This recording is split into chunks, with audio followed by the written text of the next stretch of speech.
الحمد لله و الصلاة و السلام علی رسول الله. اما بعد، برادر سوال نمودند که در حالت ادا نمودن نمازهای نفلی روزانه و شبانه صدا بلند کرده می شود در حالت قرائت یا که پست خوانده می شود؟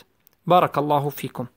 البته اصل در نمازهای نفلی روزانه و سنت‌های راتبه که در نمازهای فرضی پیش یا بعد نماز فرضی وجود دارد که همه اش حکم نافله را دارد، این با صدای پست خواندن است و این سنت است. از رسول اکرم صلی الله علیه و سلم صحابگان نقل کرده اند، چه که روایت های صحیح آمده است که رسول اکرم صلی الله علیه و سلم روزانه بعد از طلوع آفتاب نماز را، نافله را به صدای پست میخواند و نه فقط نافله را بلکه حتی نمازهای فرض را. مثلا نماز حق طهارت خواندن یا که نماز ضحا خواندن یا که نماز ظهر را سنتش یا که فرضش یا نماز عصر را، در همه این حالت نمازها را به صدای پست میخوانند. بارک الله فیکم. پس من شما هم به صدای پست میخوانیم تمام نماز نفلی که یا فرضی که روزانه است. اما مسئله نماز شب، این مسئله صدا بلند کردنش اختیاری است. البته اگر نماز جماعت باشد، نماز فرض باشد، برای امام فرض است و واجب است که به صدای بلند خواند. اما اگر انسان تنها باشد، حتی نماز فرض شبانه را اختیار دارد که به صدای پست خواند. بارک الله فیکم.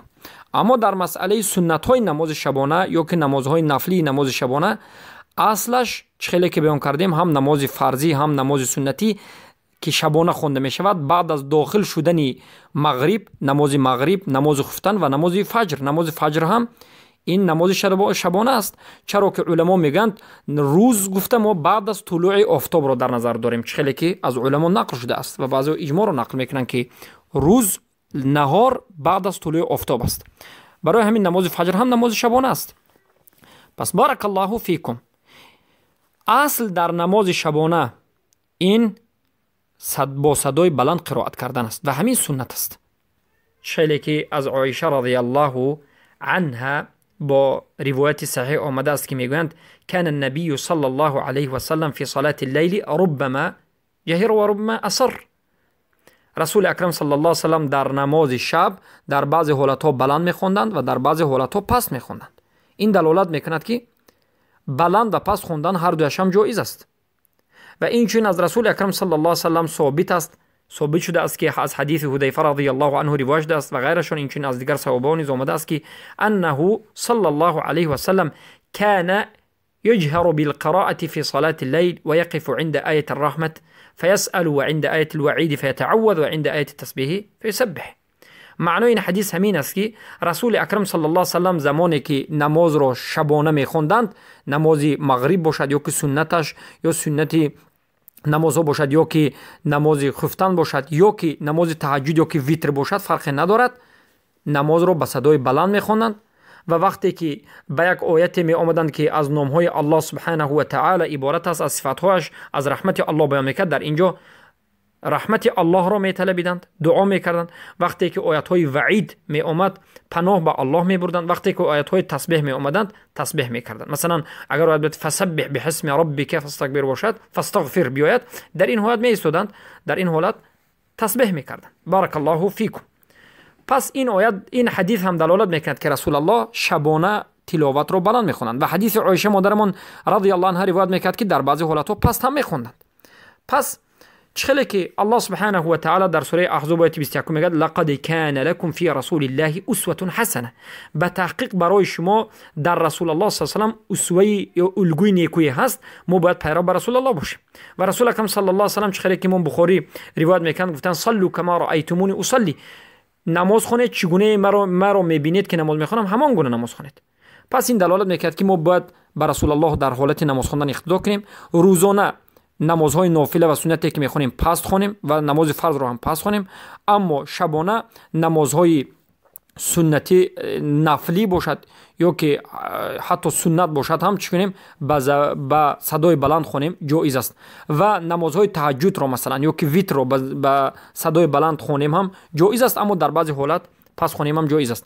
Аммо уламо мегӯянд баланд ҳамон вақт хонда мешавад ки ба дигар инсони шумо чӣ нарасонед, изъоҷ накунед. Масалан шумо намоз мехонед, дар паҳлуятон як инсони мариз аст, касал аст, шумо чунон намоз хонед ки тиловати шумо, баланд хондани шумо ба ҳамон инсони мариз таъсир накунад, вайро азият надиҳад.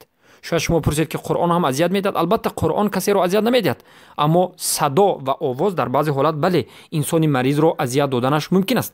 барои ҳамин шумо муроати гирду атрофи худ бударо ҳамеша бояд мадди назар бигиред.